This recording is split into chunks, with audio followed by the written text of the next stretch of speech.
सोच भी नहीं पाएंगे कि ऐसे कुछ इलाके हैं जहाँ पे अभी रोड कनेक्टिविटी नहीं है। अच्छा। ऐसे इलाके भी हैं जहाँ पे अभी बिजली का तार नहीं है। वहां पे पेड़ों के साथ क्रेट की तार लगा के, एक क्रेट एक वायर होती है क्रेट, उसकी तार लगा के दरख्तों के साथ और अपना बल्ब जलाया गया है। और फिर वहां पे गवर्नमेंट और फिर उनको बिल दे रहे हैं लोगों को।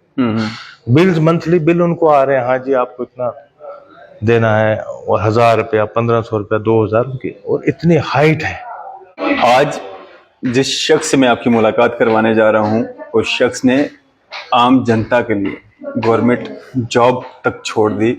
जहां आज के वक्त में लोग गवर्नमेंट जॉब के लिए तरसते हैं, वहीं इन्होंने जब लोगों की समस्याओं को देखा, अपने जो आस पड़ोस में अपनी जो कॉन्स्टिट्यूंसी थी वहाँ के लोगों की जो समस्याएं देखी, उस समस्याओं का हल उनको उससे निजात दिलाने के लिए, और उन लोगों के खातिर जब उन लोगों ने इनसे अप्रोच किया कि आप सियासत में आइए, तो इन्होंने अपने करियर, अपना गवर्नमेंट जॉब उसको छोड़ करके जो है सियासत ज्वाइन की, नेशनल कॉन्फ्रेंस। और नेशनल कॉन्फ्रेंस में आने के बाद जो है लगातार ये लोगों के बीच में है, लोगों से जुड़े हुए मुद्दे जो हैं उसको उजागर कर रहे हैं, और कुछ एक मुद्दे जो हैं इनके द्वारा हल भी किए गए हैं। हम बात करने के लिए हमारे साथ खास बातचीत में मौजूद हैं इंजीनियर खुर्शीद साहब। सर, स्वागत है आपका न्यूज़ इंडिया में। बहुत बहुत शुक्रिया डैंग साहब। खुर्शीद साहब, सबसे पहले मैं आपसे, सियासी तो हम बाद में बात करेंगे, लेकिन ये जानना चाहूँगा कि गवर्नमेंट जॉब के लिए जहाँ लोग तरस रहे हैं, वहीं आपने गवर्नमेंट जॉब मतलब छोड़ना बेहतर समझा लोगों की वेलफेयर के लिए। डैंग साहब, बहुत बहुत शुक्रिया आपका, आपने अपना कीमती टाइम दिया। आपका सही बजा कहना है। आजकल तो गवर्नमेंट जॉब जिसको बोलते हैं आजकल तो मिलती नहीं है, मगर ये कुछ मजबूरियां थी हमारे इलाके की। गुलाबगढ़ हमारा इलाका है, तहसील रियासी, तो वहाँ पे तो सर इतना अब भी आप सोच भी नहीं पाएंगे कि ऐसे कुछ इलाके हैं जहाँ पे अभी रोड कनेक्टिविटी नहीं है। अच्छा। ऐसे इलाके भी हैं जहाँ पे अभी बिजली का तार नहीं है।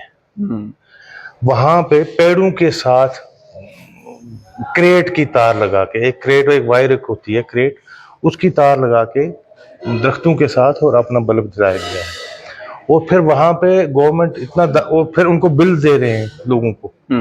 बिल्स मंथली बिल उनको आ रहे हैं, हाँ जी आपको इतना देना है, और 1000 रुपया, 1500 रुपया, 2000 की, और इतनी हाइट है। तो ये एक अल्लाह का करम है, मुझ पे अल्लाह का करम हुआ है कि मुझे इस रास्ते पे अल्लाह तबारक ताला ने लगा दिया लोगों की सेवा के लिए। ये दिल बहुत कुछ करना चाहता है, मगर उतना ही कर बात हम पाएंगे जितना मेरा अल्लाह मुझे तौफीक देगा, जितना वो मुझे हिम्मत देगा हम उतना करेंगे, और जितना वो अल्लाह के करम से अच्छा करेंगे।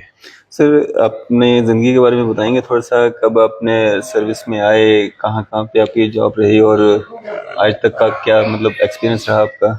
डैंग साहब, मैं बहुत पसमानदा इलाका से तल्लुक़ रखता हूँ, जैसे आपको पता है गुलाबगढ़ से जी। तो मैं गुजर बकरवाल कम्युनिटी से ताल्लुक़ रखता हूँ, मैं बकरवाल हूँ। मैंने हायर सेकेंडरी लेवल वहाँ ही अपने मोहर से किया था, हायर सेकेंडरी मोहर से। उसके बाद मैंने गवर्नमेंट पॉलिटेक्निक कॉलेज जम्मू से मैंने डिप्लोमा किया है। तो 92 में, दिसंबर 92 में मेरी पोस्टिंग हो गई थी रियासी में जी। तो ऐसे चलते चलते चलते सर, तो मैं आज असिस्टेंट इंजीनियर था वहाँ पे PMJSY मोहर में। जी। मैं जम्मू में भी रहा, मैं उधर अपने डोडा डिस्ट्रिक्ट में रहा, पुंछ डिस्ट्रिक्ट में रहा, मैंने सर्विस की अपनी। जी। तो मैंने 30 साल सर्विस की है। इस वक्त असिस्टेंट इंजीनियर था PMJSY में। तो अभी 7-8 साल सर्विस बैलेंस थी। 31 दिसंबर 30 को मैंने रिटायरमेंट, जी 2030 में रिटायरमेंट 30 में, हाँ जी। तो ये 7-8 साल थे। तो यही बलबला, एक जुनून सा एक पैदा हो गया कि हम अपने लोगों की खिदमत करें। तो ये है सर मेरा सफ़र फिलहाल। तो नेशनल कॉन्फ्रेंस ही क्यों, और भी बहुत सारी पार्टीज थी। सर ऐसा है कि नेशनल कॉन्फ्रेंस ने हमें बहुत कुछ दिया है। आपको तो पता है, अल्हम्दुलिल्लाह आप मीडिया से ताल्लुक़ रखते हैं, कि जम्मू कश्मीर को जो दिया है नेशनल कॉन्फ्रेंस ने दिया है। तो लेने वाले बड़ी जमातें हैं, देने वाली मुझे ये लगा कि नेशनल कॉन्फ्रेंस ही है। और हम उम्मीद भी करेंगे अपने हाई कमान से कि वो आगे भी हमारा जम्मू कश्मीर को देंगे इंशाल्लाह। तो इसलिए मैंने नेशनल कॉन्फ्रेंस को चुना। जी, तो इसके अलावा जिस तरह से आपने बिजली की बात की कि बिजली अभी भी वहाँ पे जो है हरे भरे पेड़ों से होती हुई गुजरती है और क्रेड की तारों से जो है लोग बिजली का इस्तेमाल कर रहे हैं, अपने घर में बल्ब जला रहे हैं और बिल्स बहुत ज्यादा आ रहे हैं। उसके अलावा मतलब क्या समस्याएं हैं, जिस तरह से अगर हम बेरोजगारी की बात करें या बाकी समस्याएं जो है? सर बेरोजगारी 14 के बाद तो कोई वहाँ पे एम्प्लॉयमेंट हुई नहीं। कोई भी शख्स 14 के बाद वहाँ पे गवर्नमेंट सर्विस में नहीं लगा है। मास हुआ है, JKS में 2-4 लड़के हमारे वहाँ से आए हैं, तो इंस्पेक्टर 2-4 लड़के वहाँ पे, और बाकी कोई भी एम्प्लॉयमेंट का दरवाजा बिल्कुल वो चैप्टर क्लोज है। बाकी रहा मसला हमारा एजुकेशन का। एजुकेशन में 9 हायर सेकेंडरीज हैं हमारी वहाँ पे। डेंग साहब आप हैरान हो जाएंगे, आज बोलते हैं डिजिटल इंडिया, हमारे पास वहाँ पे लेक्चरर नहीं है। हमारा जो बच्चा मेडिकल सब्जेक्ट लेना चाहता है उसके लिए वहाँ पे बायो का लेक्चरर नहीं है। आप कंफर्म कर सकते हैं, मेरे पास रिकॉर्ड भी है कि वहाँ पे कौन सी हायर सेकेंडरी कितने वहाँ पे, अगर 12 या 14 वहाँ पे सैंक्शन स्ट्रेंथ है तो मुश्किल से 2 आपको मिलेंगे। तो हमारे यूथ जो है वो बिल्कुल अब वहाँ एजुकेशन तो है नहीं, और पसमानदगी गुर्बत इतनी है कि वो बाहर बच्चों को भेज नहीं सकते।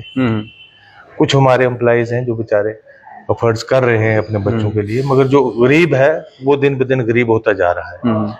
कोई लेक्चरर नहीं। दूसरा आ गया मेडिकल, 4 हमारी PHCs हैं, CHCs हैं, वहां पे डॉक्टर नहीं है। सेंटर हैं लेकिन डॉक्टर नहीं है।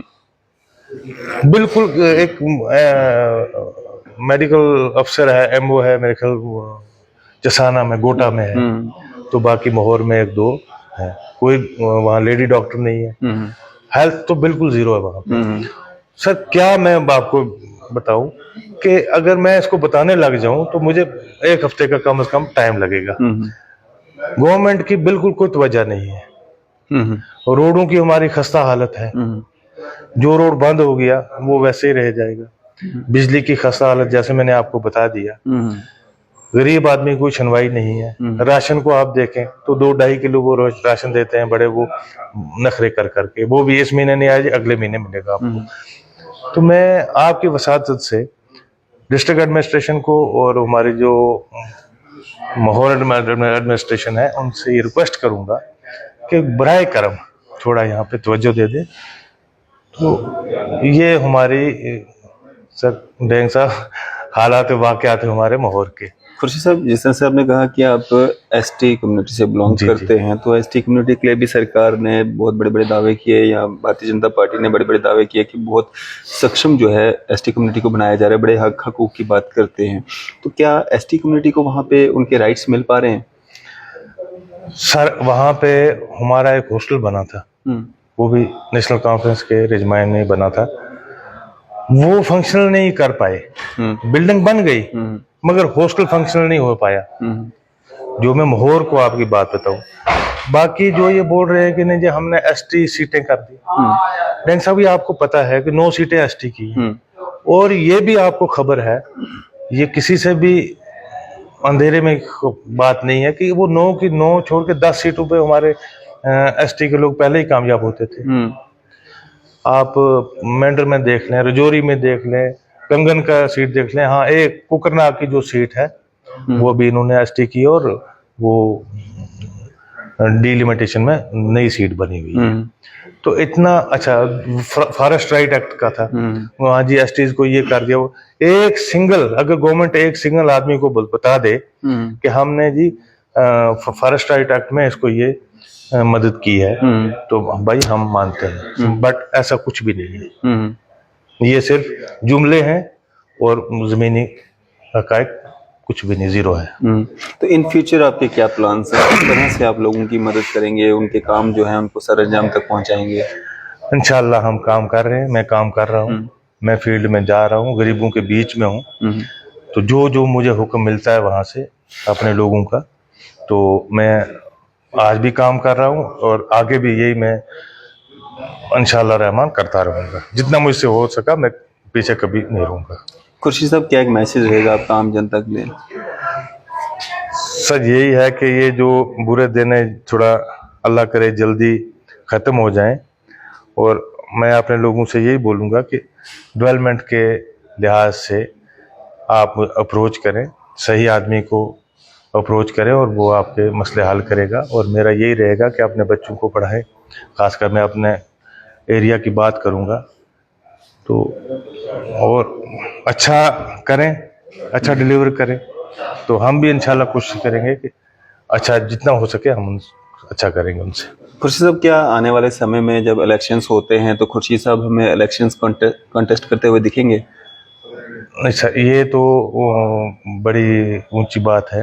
ये नेशनल कॉन्फ्रेंस जैसे वो हुक्म करेंगे, मैं एक छोटा सा अभी उनका वर्कर ही हूँ, जैसे वो हुक्म करेंगे मैं उसके तामील के लिए तैयार हूँ। चलें, हमारी शुभकामनाएं आपके साथ हैं। शुक्रिया हमारे से बातचीत करने के लिए। बहुत बहुत शुक्रिया आपका भी, आपने टाइम दिया। तो ये थे हमारे साथ इंजीनियर खुर्शीद साहब, जिन्होंने सामाजिक जो मुद्दे हैं, जो मसाइल हैं, खासकर अपने जो माहौल की अगर हम बात करेंगे, गुलाबगढ़ की बात करेंगे, तो वहाँ के लोगों के लिए, वहाँ के लोगों के कहने पे जो है अपनी गवर्नमेंट जॉब, जो कि ए के रूप में ये अपना पदभार जो है संभाले हुए थे, उस जॉब को छोड़ करके इन्होंने लोगों के बीच में जा करके जो है लोगों की समस्याओं का निदान करना ज़्यादा बेहतर समझा। आपकी इस सब पे क्या राय है? आप भी अपनी राय जो है जरूर साझा कीजिएगा। इसी तरह की मजीद अपडेट्स के लिए आप देखते रहें न्यूज़ 7 इंडिया।